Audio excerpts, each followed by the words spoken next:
Beethoven's Archduke Trio was a work we learned very early on in the Fidelio Trio repertoire. In fact, it was the last work that the original lineup of the group performed together in August 1995 at a lunchtime recital in St James's Piccadilly Church in London. 2 weeks later, our original pianist, Spencer Boney, died tragically in a car accident in Italy whilst on holiday there. For many years, I just couldn't program this piece because the memories of performing it together were emotionally far too raw.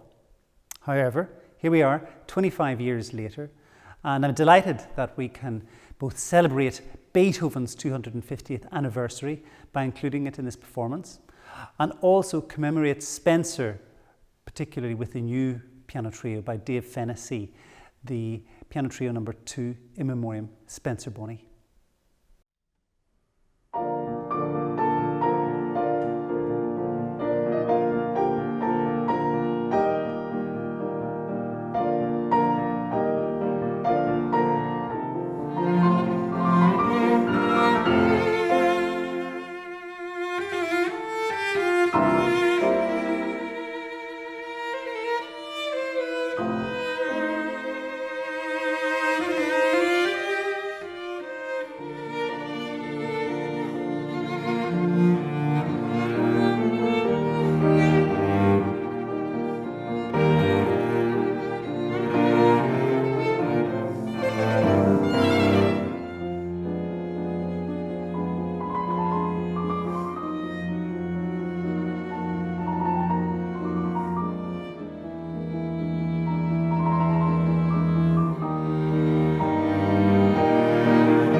So we're here today with David Fennessy, Dave to his friends, and we're going to talk to Dave about his new piano trio, which is an amazing, remarkable, inventive piece, which we are giving the virtual world premiere of as part of our Winter Chamber Music Festival. Dave, I think I'd just like to ask you to start with, was it easy to write this piece? How long did it take you? In order of those questions, it wasn't easy. Finding a way in was difficult because, or not difficult, but maybe required extra thought, maybe because of the context of the commission. And I think maybe you gave me a call maybe a year ago, it must be now, something like that, telling me about the context of how this commission was going to come about. And it was a very special and delicate kind of commission. And so I felt a kind of extra responsibility in a way to bring it carefully into the world. So, and maybe you can talk a bit about that, the kind of context and everything. But so it required a lot of thought from me about a way that I could enter into it as a composer, but also for it to be meaningful within the special context of the commission.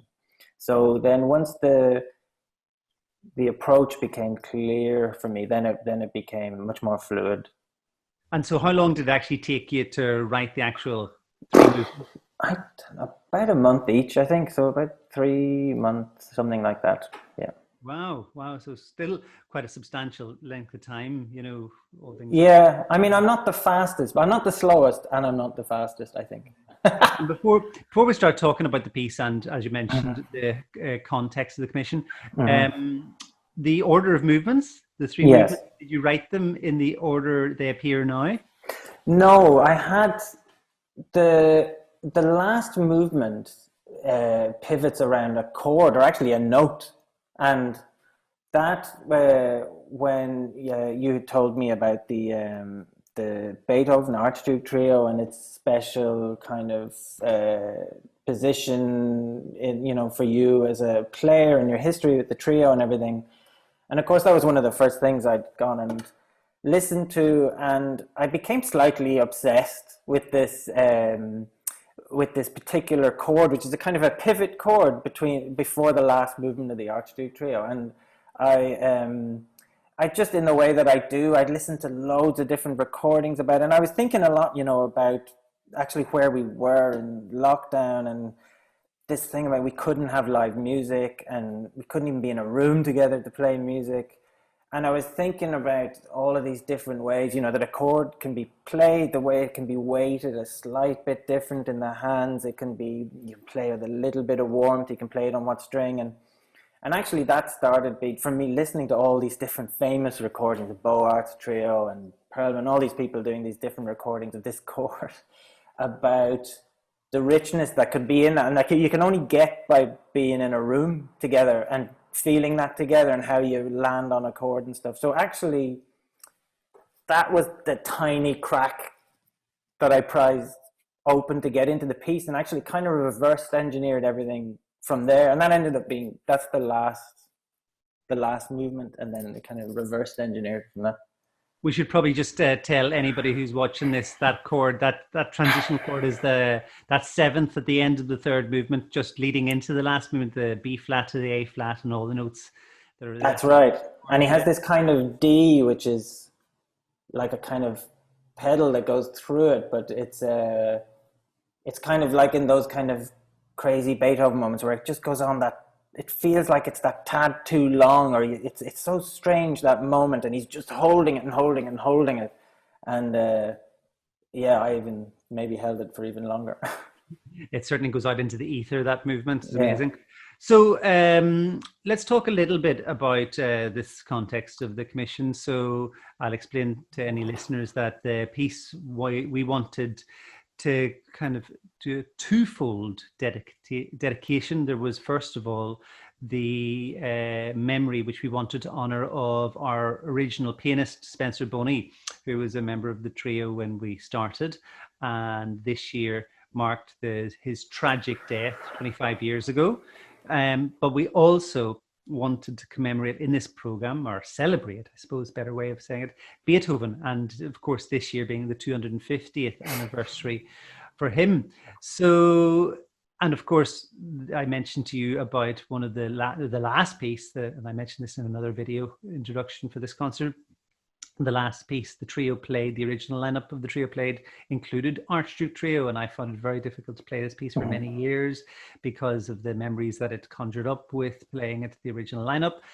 But actually, you know, I find something very positive. Maybe this is just time, you know, both being able to remind people of Spencer. You know, time moves on. He, you know, he's a remarkable pianist and musician, but he was around just about that time before the internet took off.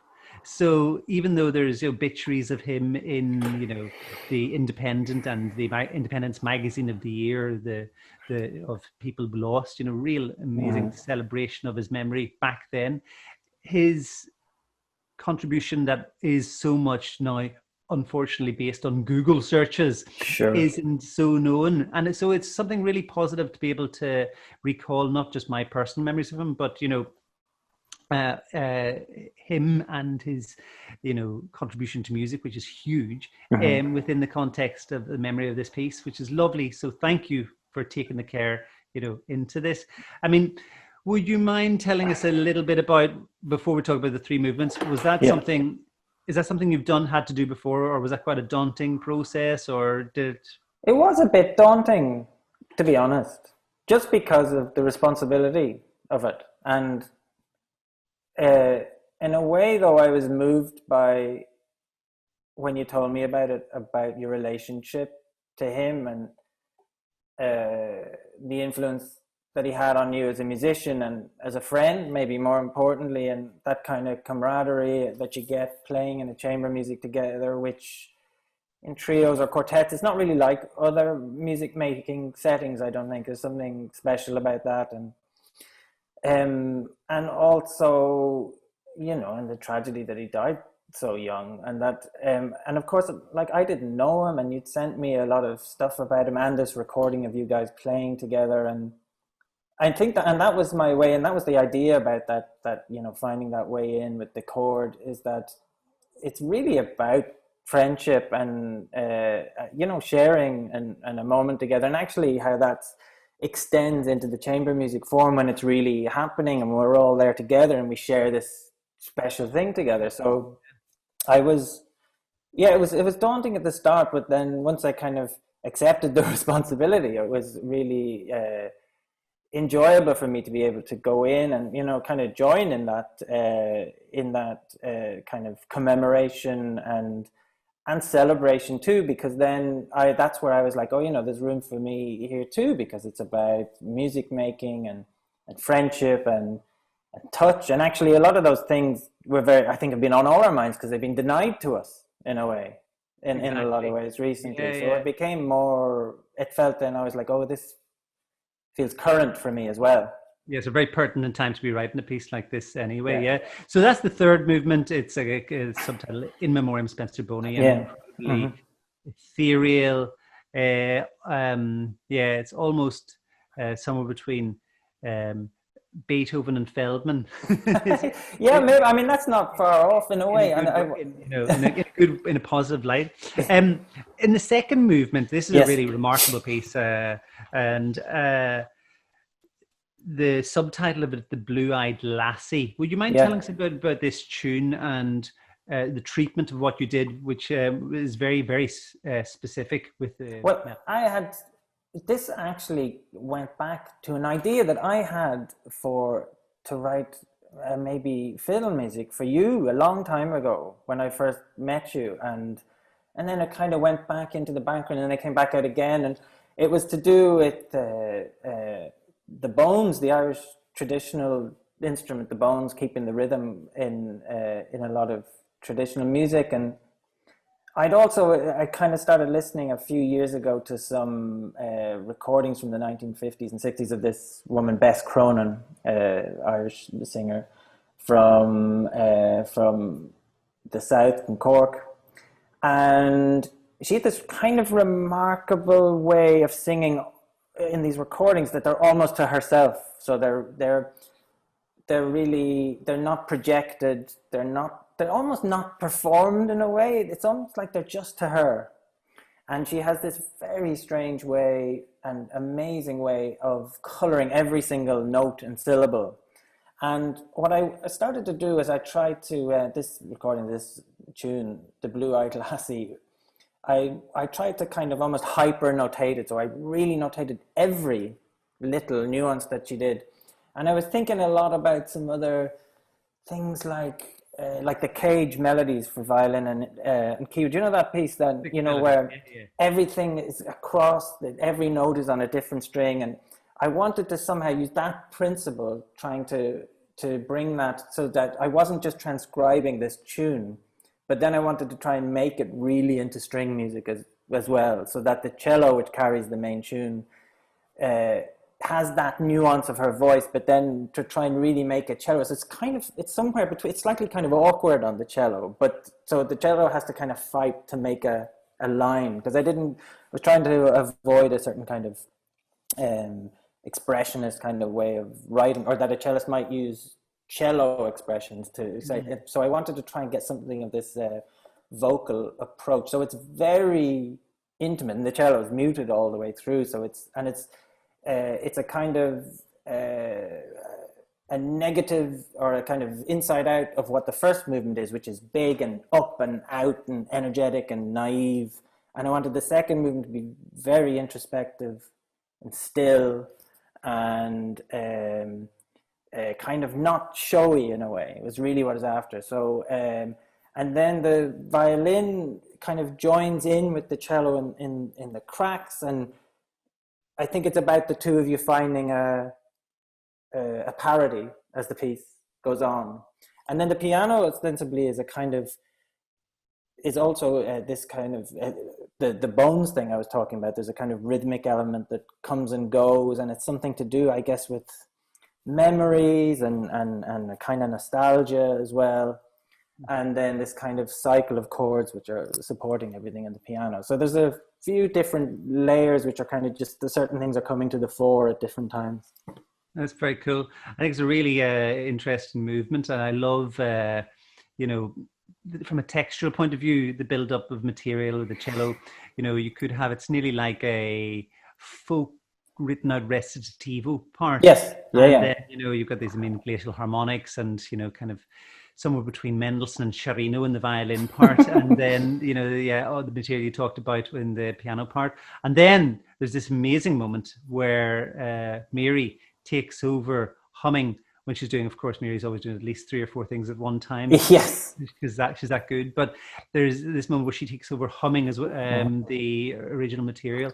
And that's a really haunting moment in the piece for me before it comes back to the cello. So it's you know, and it seemed, of course, I was aware of, you know, that Mary's not far from that neck of the woods, let's say, and that you guys have connections to that part of the world as well. So there's all of these kind of layers that make you think it might be the right time, you know what I mean, to explore something like that. So it made kind of, it made a strange kind of sense for me. And I knew, of course, because I had another piece that Mary played of mine a few years ago, and she had to hum in it as well. So I thought, right, maybe might be able to do that. Good humming. And then just a final word before we run out of time about the opening movement.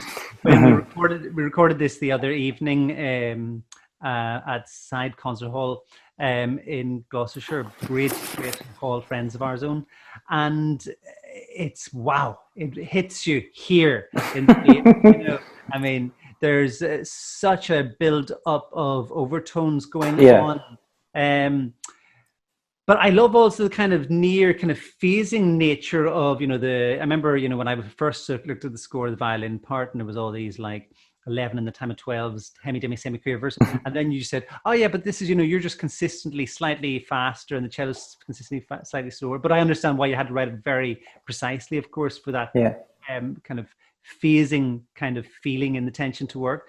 But this material, just tell us a little bit about it.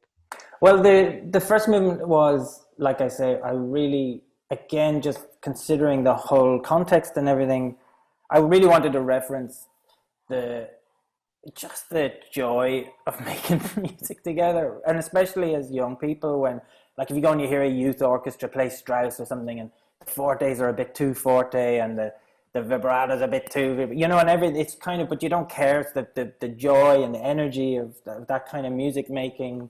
And, I'm thinking about my own, music making around that. When at the time, I mean, probably we were making very different kinds of music as whatever, 18, 19, 20-year-olds. And I think, though, but there's a lot of things in common, which is to do with just the joy and the energy of it. And I really just wanted to kind of, no build up, no, just drop the piece straight in. And I was trying to find the most resonant kind of sound on the piano, the most resonant place on the fiddle, the most resonant place on the cello, and kind of just like everybody's flailing like crazy. And then it settles into something, but there's a kind of naivety and optimism about that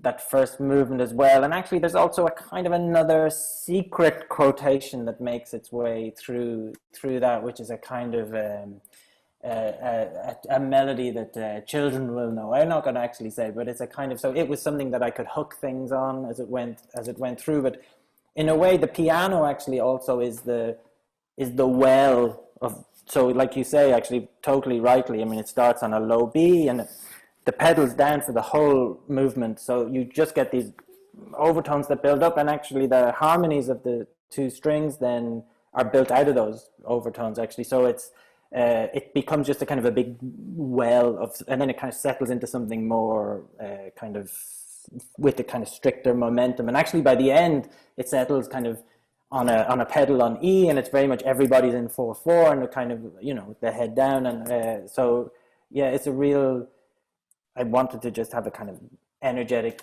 burst. Yeah, it's got great headbanging. Thanks. But it has to be on E. If you're going to headbang, it has to be on E. It has to, yeah.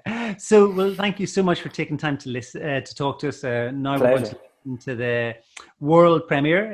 It's not a live world premiere, but it is one takes. And this is the world premiere of David Fennessy, Piano Trio No. 2, In Memoriam Spencer Boney.